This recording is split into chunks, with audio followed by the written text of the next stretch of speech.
Hello again, friends. Welcome to or welcome back to We Are Wool People. My name is Ailsa. On this channel we talk about knitting.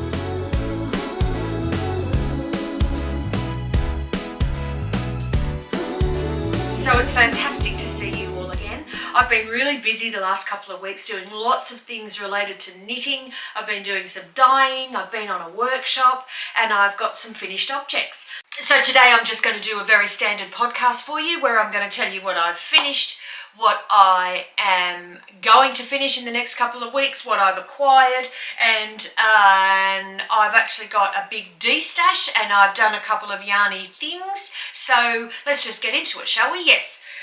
So number one thing I want to talk about is what I'm wearing. I was going to make a vlog, a project vlog about this project, but some of the footage I took in Vietnam didn't work. Anyway, so I knitted this top in Vietnam. I knitted it from CARDIFF Cashmere Classic in the colour Czar, and it is the Winnie top by Lily Kate Makes, or Lily Kate France. This top is knitted from the top down, doing a trapezoid for the back shoulder and then picking up across one shoulder and the other shoulder and working the increases down the V-neck, some short rows across here first, then the increases down the V-neck, a bit of armhole shaping until you get to a point where you can join in the round and knit straight down. I knitted this guy on 3.25mm needles, and when I joined in the round I noticed at first that my gauge was slightly different, so I actually changed to a wooden needle.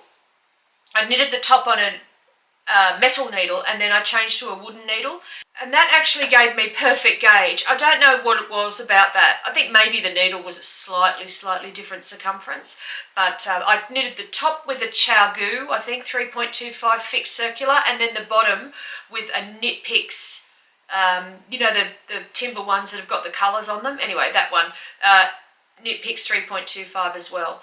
And there is absolutely no difference in the gauge from the top to the bottom, and I think that's actually quite unusual for me, and I was really delighted with that. One of the things that's really important about this top, the design details in it, the precision in the detailing in this top is really fantastic. But one of the things that you must get when if you were going to knit this top, and I would thoroughly recommend, is you really have to watch your row gauge.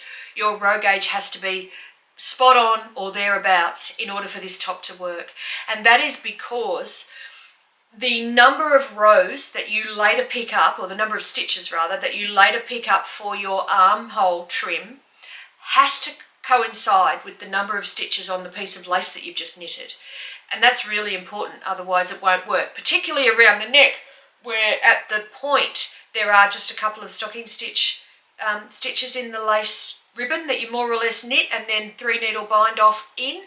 And if you don't have exactly the right number of stitches around your armhole, neck hole, I mean, you know, your neck opening and your armhole, then it's not going to work. It's something that is mentioned in the pattern, and I kind of freaked out a bit because I was already, you know, in the weeds when it said row gauge is really crucial at this point, because I never ever get row gauge. But happily enough, my gauge was close enough for this to work for me. I absolutely love the way that the lace is inserted into this top at the end. I love the way that it looks like the lace is actually coming out from underneath the top, as though you were almost wearing, you know, like a lace camisole or something like that. I just think it's actually genius. And it was a pretty quick knit, except I made a mistake, and I'll tell you what that was. This took exactly 6 balls of yarn. I thought it was going to take 8 actually, but it only took 6. But the yarn that I have left over has been frogged. It's exactly 49 grams of yarn, and they're 25 gram balls, so it's more or less 2 balls. Except, as you can see, it's not in ball format, it's in frogged format. And that is because while I was away, I'd actually finished both shoulders and the back part, and I was knitting in the round, and I must have been about 5 centimeters down, and I laid it out on the bed to take a photo, and I noticed that one V-neck side was quite a bit longer than the other, and I sort of tried to kind of wriggle it up a bit so that it didn't show in the photo. And I was thinking, I wonder if it's because my pearl edge on stocking stitch sometimes is a bit looser than my knit edge, and you know, when you're knitting 2 sides one of them is always going to have the purl edge at one end and the knit edge at the other end. You know, it's always going to be in reverse. And I thought that maybe that's what was causing it. And so I kept going blindly until I realised that that's not what was causing it. What I had done is when I picked up to do the second shoulder, I forgot to do the short rows completely. And so there was a little triangle of fabric here, triangle of fabric like that I hadn't done on one side. And of course, Murphy's Law, when I did correct that, I corrected the wrong side. And anyway, it was a bit of a drama. So I actually had to rip it back. And when I did rip it back, I didn't reuse that yarn. I used fresh yarn because I wasn't sure how that was going to behave. And I was on holiday and I was in no position to be able to steam anything. So I do have this 50 grams of Cardiff Cashmere Classic left, which I do have plans for that I will tell you in a minute. So having finished this Winnie top, I actually have given myself 2 weeks off knitting. And when I say 2 weeks off knitting, what I mean is I forced myself not to immediately cast on my new project because I do know exactly what I'm going to knit next. And what I'm going to knit after that too, actually. I know these 2 things that I'm going to knit in quick succession. But I actually had to, took every nerve in my body too, I might add. I had to actually stop myself from casting on a new project because there are some things that I really want to get finished, some whips that I want to get finished by the end of the year so that I can clear the decks. And so giving myself this fortnight off knitting has actually been very productive, in fact, for my knitting, because look at this. This is the Sandnes Garn Summer Set. And I've finished the top and the skirt, as you can see, and I've put the straps on the top. So let me take the top off. I haven't actually put the elastic on around the waist, but I've taken some B-roll of me wearing it around the pool this morning without the elastic in the waist, and it works all right, but I am going to put the elastic in the waist. So let me just show you the top, which I showed you before, and I've actually put the straps on the top. Not gonna lie, I don't know how much these straps are actually adding to the amenity and style of this top, and I might take them off. They're quite thick and they're quite bulky, and and the instructions on how to affix them to the top are pretty scant. And so this is what I've got. Now there's a bit of a thread there that I thought I'd sewn them all in, but obviously I'm not as well as I thought. Anyway, this is what I'm going to show you. So I've got the straps in on the top, but yeah, as I said, I'm not actually loving those straps. So there's the top, and the skirt is also completed to midi length, and I'm only short, as I keep raving on about. So I've done 1, 2, 3, 4, 5, 6 repeats of the lace is enough for me to get a mid-calf midi skirt. The pattern says 8, but as you can see in the pattern picture, that the 8 repeats that they suggest are for a model girl and it goes to the floor, whereas I didn't want this to go to the floor. So I love this set. I just think it's so fun, and it's got a beachy kind of very feminine look to it, and I don't have any tan at the moment, but I think I'm going to get a bit of wear out of it when it warms up a bit and I do get a little bit of a tan, and I'll be wearing it mostly with a swimsuit. But interestingly, it doesn't look that see-through. You might see when you look at the pictures later. I probably wouldn't wear this to a restaurant in the night, and it's pretty much a beachy kind of outfit, or, you know, definitely a day outfit. I probably wouldn't wear it to the supermarket either. But I do really love it, and I really very much enjoyed knitting it. It was neglected for a little while, but once I did decide to spend the time of it on it, it knitted up really quickly because it was in the round. The knit repeats were really enjoyable and really quite fast. So Sandnes Garn patterns are quite sparse, and they're no-nonsense patterns. Their finishings are functional and they look good, but they aren't, you know, they aren't the precision detail that I'm used to from the likes of Morka Knit or My Favourite Things Knitwear, or to a lesser extent Petite Knit. The Sandnes Garn are appealing to a really broad audience, so they're appealing to a broad range of knitters. So this pattern was knitted in a combination of Mandarin Petite, which is a cotton yarn, a 4-ply kind of fingering weight cotton, and Tin Lina, which is a linen viscose cotton blend, and it's more of a lace weight yarn.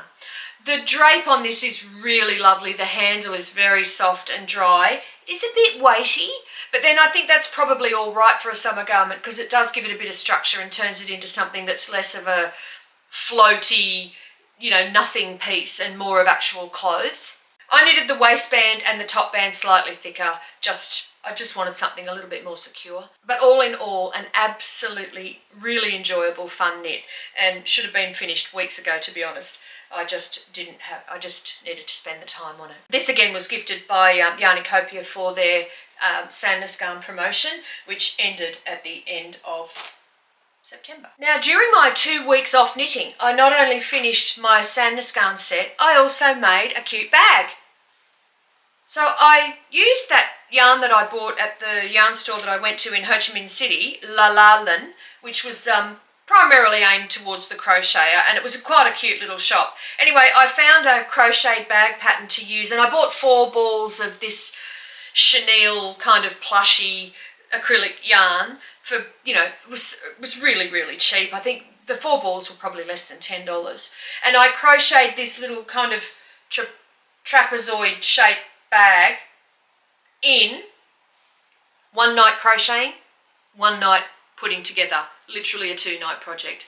It was really fun. I've got a little folder in the bottom of it to give the base a rectangular structure, and I think that, you know, it needs that, otherwise it doesn't have any structure. But I think it's really cute, this bag, and I'm using it actually as a bit of a project bag, and, you know, I haven't blocked it or anything like that. It's just a one and done. I'm just going to use it. But it was really fun. The name of the bag pattern is, I'll put it on the screen because I can't remember, but again, I bought it on Etsy from a company called Is Woolish, because I've had some really good experiences with their bag patterns. She does crochet bag patterns, not so much knitting bag patterns. And even though I did this one in 2 nights, I'm still going to knit the clutch from Petite Knit very, very soon. That's in my plans. But yeah, I would really recommend, if you've got a couple of balls of acrylic or chenille yarn, this was quite a bulky one, that this bag, no matter what yarn you've got, if you use an appropriate hook, you're just going to get a bag of a different size. It'll be shaped the same, won't it? This is a really easy project. This would suit a beginner crocheter because it's a good project to learn to keep your edges straight, something that I suffer from because I'm not a great crocheter, to keep your edges straight, to keep your stitch counts the same, and to keep your row counts exactly the same, because for it to actually sit exactly symmetrically, you have to make sure that your row count is exactly the same. And because I'm not an amazing crocheter, mine is a little bit skew-if. You can see there, it's actually not exactly symmetrical, but it's pretty good. This was really heavily influenced by Hella from Danish Musings, who, I'm probably a bit older than her, but she's another one of my idols.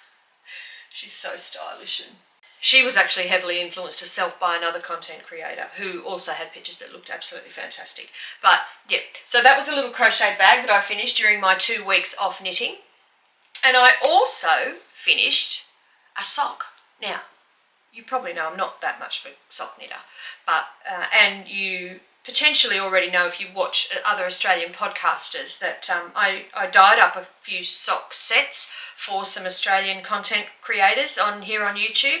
I did it. It was an idea that I had because I wanted to actually contribute to the community, and I just felt like giving gifts to a couple of podcasters, to be honest. And really, as I mentioned in another episode, I would have liked to have done all of them, but I didn't have the resources for that. And I was talking to Erica about my idea, Erica from Yarnicopia, who's, you know, she's a friend. And she said that she had a bit of capacity in October, and that if I wanted to, would I like to dye them up if she put them in the shop. And I agreed to that, and so she really helped me out by providing the base yarn for these sock sets that these sock sets that I dyed up for some content creators, and here's the one that I did for myself. I called this Eau de Nil and Orchid. That was what I called my set, and I made the SEROTO sock, which is Ali from Fiberbound's new pattern, and she has a knit along starting today for the SEROTO sock. I've already knitted one, and I'm down the foot on another one, but I've just pulled the needle out. Wait.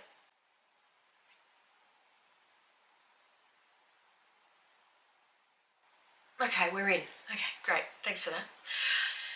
So this pattern is really cute. It's got a lattice work sort of broken rib pattern on the leg and the foot, and it's really clever the way that it works. It actually looks like a basket weave, and it's really easy to knit, and it's quite engaging, and I have enjoyed it. I liked her slip stitch heel also, and I've managed to make 1.5 socks, which is more than I managed to do with those other socks I've been trying to knit for 2 years. So I hope they are the same, and I'm not going to lie, I think I've made a couple of mistakes in this one, particularly when after I'd done the heel flap and gusset and was joining it back in the round again. I think that there are a few rows in there that might be the wrong ones. It's quite a forgiving pattern considering you can't really tell. I don't think you can actually tell, and if you can, don't tell me.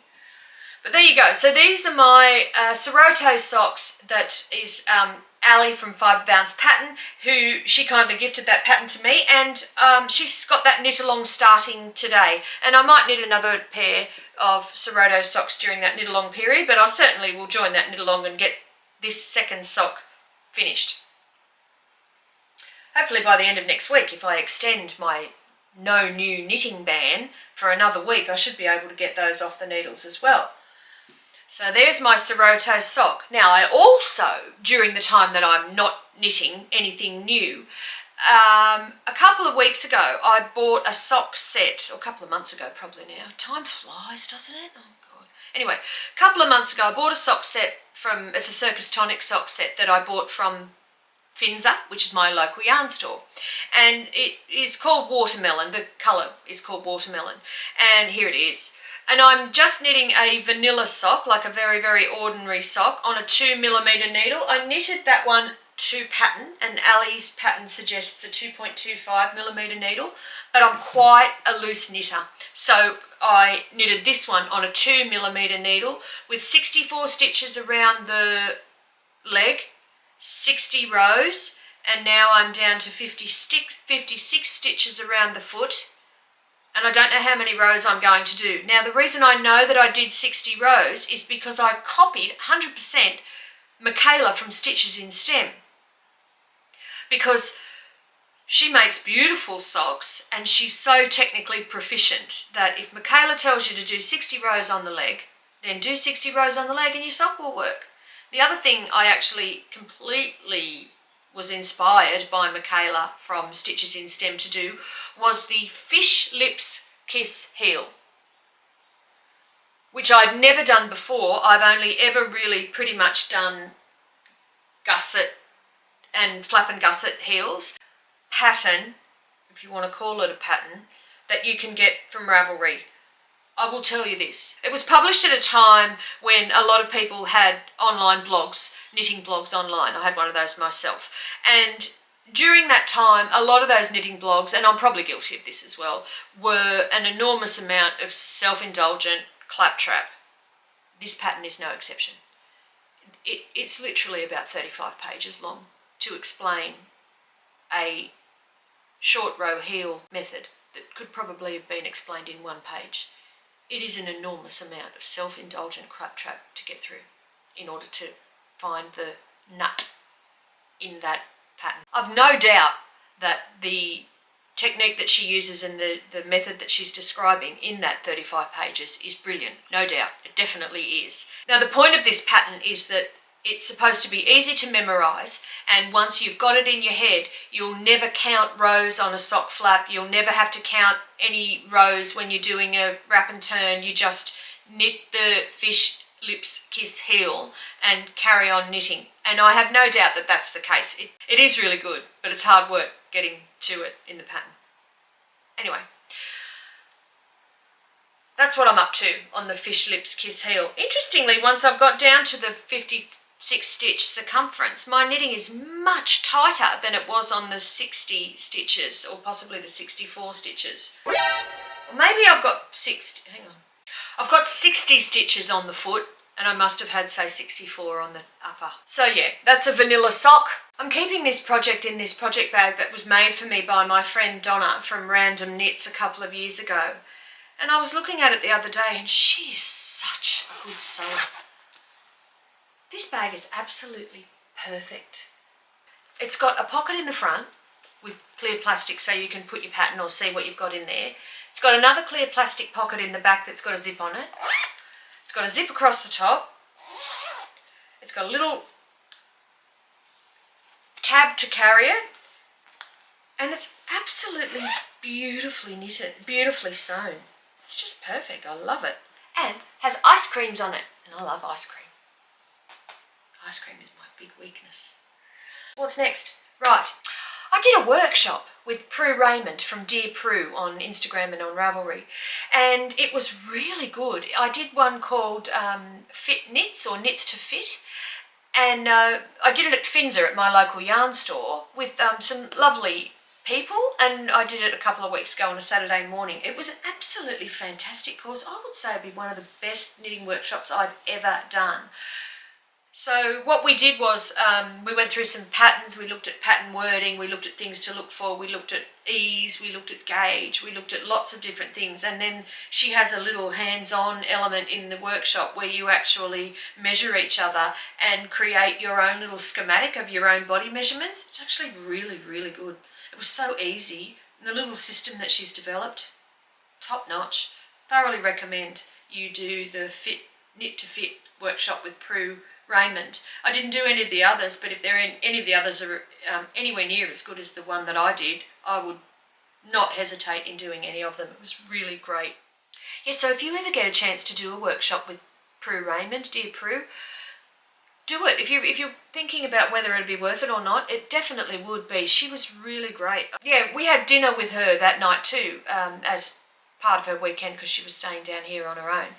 And it was really lovely talking to her. She's a great person, and she's very generous, and she's very open-minded, and she's, you know, she's in I think she's got a teaching background, and you can really tell. She was a very good teacher. So that was really fun. Anyway, so last week I dyed up all the sock sets for Ali from Fiberbound's Knit Along. They only went in the mail on Friday, and hopefully they'll arrive early in the week for people who want to start the Knit Along, which actually starts today. And so people's yarn, not all of it arrived on time. I had to wait for the skeins to dry, and that does, you know, you can't really rush that. There's not much you can do. And it was pretty humid here last week.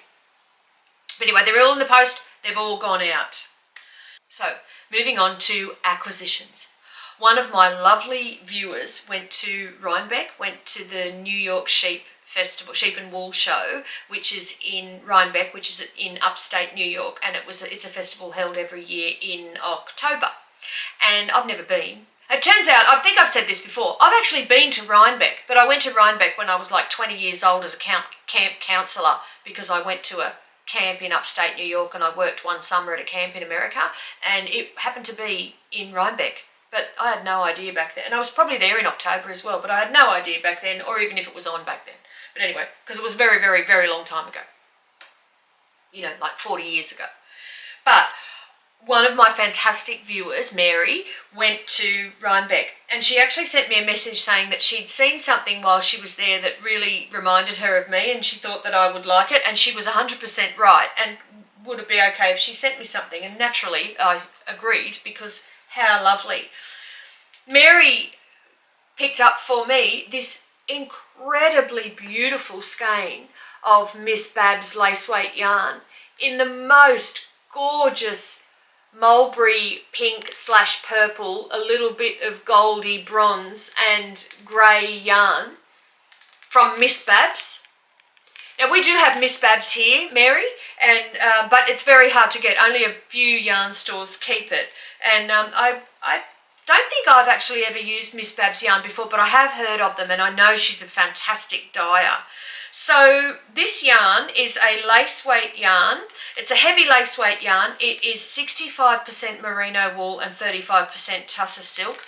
It's absolutely beautiful, and it's 400 meters, 400 yards, 365 meters. So that's a fair bit of mileage there in that beautiful skein of yarn.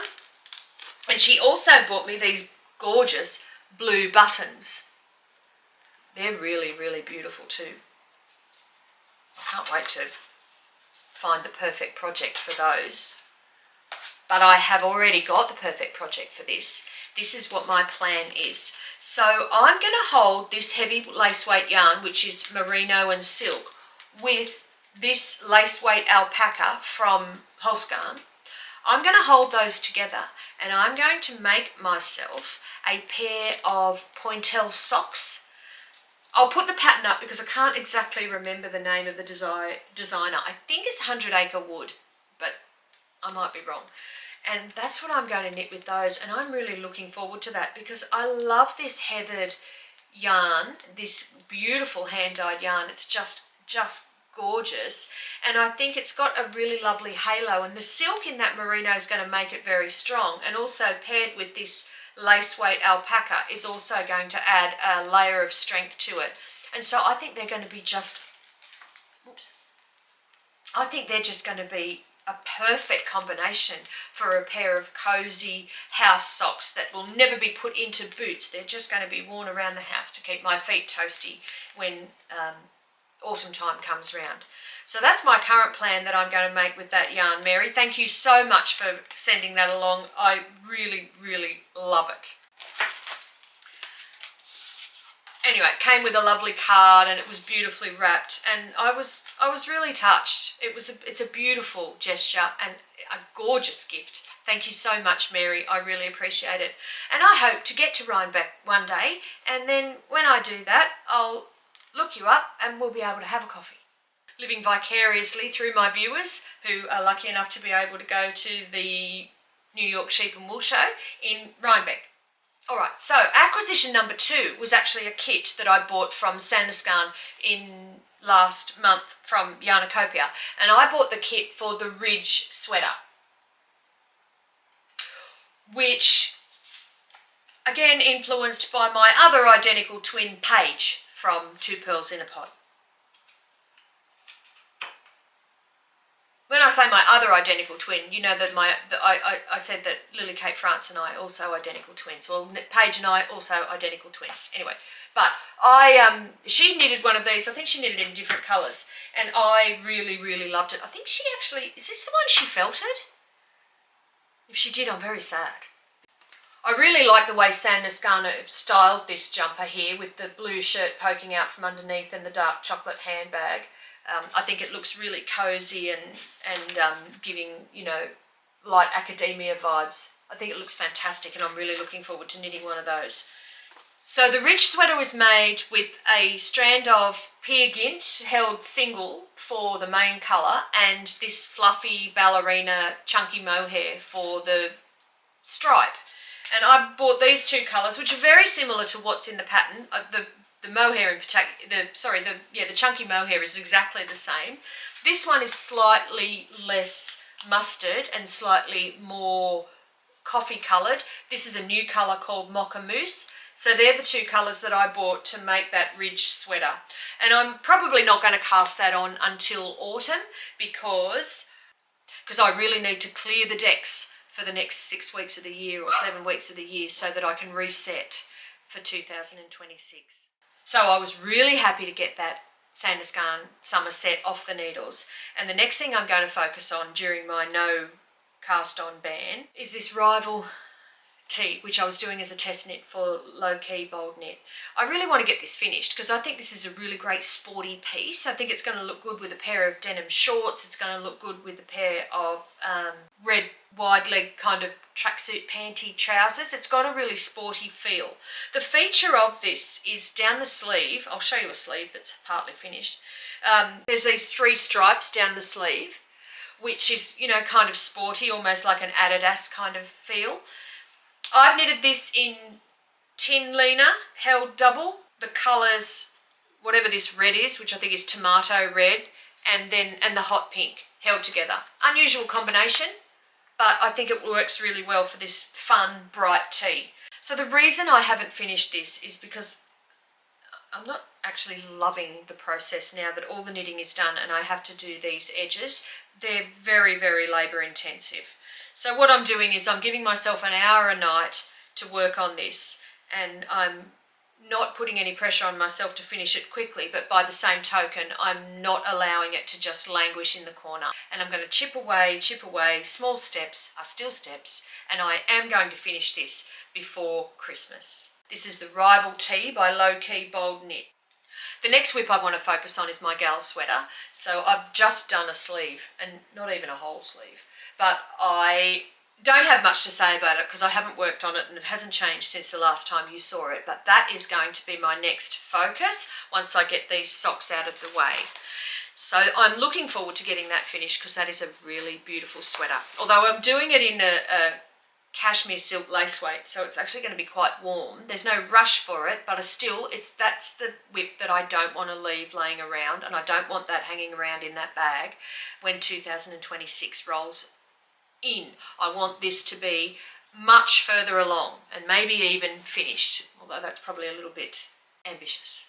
Right, so plans. In terms of garments, I'm going to cast 2 more things on before the end of the year. One of them is going to be the Cardi jumper by Vert Knit. I'm going to knit that in the Cardiff Cashmere Classic in the colour silver, which I bought with my own money from Yarnacopia when they had their last Cardiff Cashmere drop. Now, as you know, Cardiff Cashmere is open again now, and I'm going to knit the Cardi jumper out of, this is the main colour, and the leftover Zar that I have, which as you know, I've mentioned before, is being rewound and frogged. I'm going to use that as a stripe and make a Breton style Cardi jumper from Vert Knit. Naively, I don't think it's going to take very long because it's actually a close fitting, deep V-necked cardigan with buttons down the back or the front. You can wear it reversible, and it's kind of cropped. It's not a voluminous knit, and I'm hoping that that won't take too long. So that is what I'm going to knit with those 2 yarns out of my stash. And then the other cast on is I'm going to cast on a Maggie cardigan by Petite Knit. And I'm not 100% sure what yarn I'm going to use for that. When I do decide, I will let you know. So I've got 2 more things. One of them is, how do you feel about destashing? So I was hesitant to talk about this on the channel because I'm going to put all of this yarn up for destash on the Ravelry DESTASH page, and by the time this video goes live, these yarns are likely to be already up there. So I figured, well, I may as well just let you know that I have had a great big cleanup, and I've had to be honest with myself, and a lot of this yarn I bought a while ago and I'm definitely not going to use it. I'm going to just super quick show you what I'm destashing, and if you are interested in that, head over to Ravelry to the Australian Knitters Destash page, where I will have all of this listed for sale. Just so you know, I've destashed on that forum many times over the years. I don't really ever look to kind of reclaim my money out of destashes, particularly because usually what I destash is from Deep Stash. What I want to do is get it out of my house. That's my number 1 priority. So I will say that if you are interested in any of these yarns, they're likely to be a good price on the DESTASH page. Just a little tip. First thing I've got is 6 balls of Knitting for Olive Pure Silk in this colour blue. All kept in pristine condition in a smoke-free home. There's a dog, but it doesn't go anywhere near the yarn. I've got 2 skeins of hand-dyed sock yarn from a New Zealand dyer called Knot and Tie. I think that's what they're called.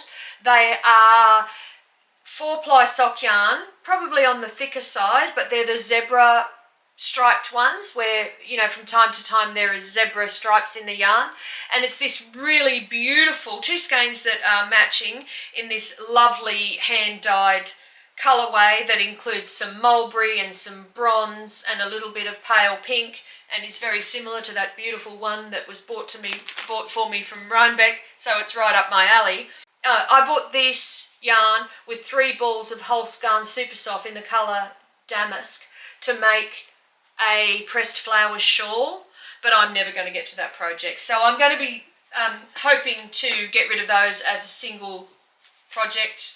6 skeins of Hulse Garn Coast in this colour called Clove. One of them has been knitted slightly, but all the others are oversized. So these 6 skeins actually weigh 299 grams. They're very, very almost full weight. And with that, I've also got, so there are 6 skeins of this Clove colour and 6 cakes of contrasting colours in these colours, 1 of each, because I was going to make a Birkin pullover. And as a matter of fact, I did start the Birkin pullover, but I didn't really like this Clove colour and I couldn't make it work and I lost interest in it. I'm going to sell those as one lot, but also, yeah, so whoever buys that, I'm going to throw the whip in, which is the rest of the yarn that's coming off those other skeins. I also have a lot of Bendigo Woolen Mill Luxury 4-ply. Okay, Bendigo Woolen Mill 4-ply Luxury in the colour Pumpkin Spice. There are 720 metres on each one of these skeins, so that is over 2,100 metres of yarn, which will pretty much knit almost any jumper in most sizes. It's a 4-ply yarn. It's quite soft. I wouldn't call it luxury soft, even though the name of the yarn is luxury. It is a fine micron wool, but I don't think it's a merino. It is not superwash treated, but it is machine washable. Now, I've actually inquired with Bendigo Woolen Mill about that, asking them exactly what that means. So the superwash treatment is a 2-stage process. The first thing that they do in superwash when they treat wool with the superwash treatment is they remove the scales from the yarn. The second thing they do is they coat it with a plastic that makes it nice and smooth. So that's why some people think superwash yarn isn't wool, because it has actually been coated with a plastic. This is machine washable. They've removed the scales, but they do not coat it with the plastic. So really, I think that they call it machine washable, but technically speaking, it's non-feltable. And I think that that's really the feature of it. It's not superwash treated. It's just had the scales removed so that it does have a smoothness that wouldn't be necessarily there with the wool in its natural form. So if you're ever interested in that, that's what that means. 3 balls pumpkin spice. 3 balls in the colour Rose Petals. 2 in the colour Curry, all 4-ply. And 3 in this really amazing colour called Sangria. It's coming up a little bit darker and maybe a little bit more orange on the screen. It is actually it's a burgundy yarn, but it doesn't lean blue. It's more of a maroon, I think, than a burgundy that leans towards blue. It leans slightly redder than the burgundies that are, in the purple realm. It's not purple. It's not purple burgundy. It's more red burgundy. And the more I look at it, the more I actually quite like it. That might not be on the DESTASH page later. And last but not least, I've got this massive job lot of Knit Picks palette, true to brand, in the pinks. There's 1, 2, 3, 4, 5 and a bit of colour Seraphim. There's 1, 2, 3, 4, 5 and a bit colour Urchin. There's 3 in the colour Mauve. There's 1 in this pink 2 in this pink rather, that the ball band is missing from, so I can't tell you the colour. It's one of the pinks. 2 in this colour tea rose. Actually, no, I can tell you. 3 in this colour pink, which is called Cotton Candy. 2 in this colour pale pink called Blush. And I'll throw in whatever that is. Selling that as a job lot, that would make a really beautiful sweet shop blanket. So I'm having a massive destash. And the last thing, the final thing. Now, last time I had my podcast, which was like almost 2 months ago now, I gave away this fantastic fade set, mini fade set from Ash and Eve Designs in the Woodsman and the Red Riding Hood mini set, both of them together. Susan from Ash and Eve gave that to me when I was at Knitfest in Mullaney way back in July, I think, to give as a giveaway. And I did select a couple of commenters, but they were seagull commenters from that video. There were a lot of commenters on that post, and that's fine, but they never got back to me. So I have failed to give away my sock set, and I don't like failing, and so I'm going to try again. If this is you, please email me at knitabulous@gmail.com and I will send this to you as a gift. Thank you. And neither of the commenters got back to me. So I also have these stitch markers to give away. So if this is you, also email me at knitabulous@gmail.com and I will get them in the mail to you. Because I want to give these things away. So I think Mavis Handmade is actually on a hiatus at the moment. So these are going to be, you know, rare items. So email me so I can get those off to you. Whew, that was a biggie, wasn't it, today? So I've got something coming up. I'm going to do 6 weekly episodes in a 6-part series on the best gifts for knitters. I'm not going to make a video about what you can do for your country. I'm going to make a video about what your country can do for you. So I hope that's fun. I'm going to start off next week on my birthday, which is Wednesday next week, with covetable kits for knitters. And I'm going to go through a range of kits right the way through the ones that are purely aspirational, that you could only afford if you won the lottery, right the way down through to little stocking filler kits that any knitter would love to have. And then the week after I'm going to move on to, I think, tools and notions that any knitter would love to have. Then we're going to look at books and publications that any knitter would love to have. 1, 2, 3. And and the other one is I'm going to do bags separately. 1, 2, 3, 4. Yarn bundles, 5. Might not do patterns, I don't know. Anyway, so if that sounds fun, please subscribe and keep an eye out for that video. Hit the bell, the notification bell, so that you see that come up. So that's it. In the meantime, everybody stay safe, be good, and I will see you next week. I have a friend who always checks in, wondering how I've been. I have a friend who always shows up again and again and again.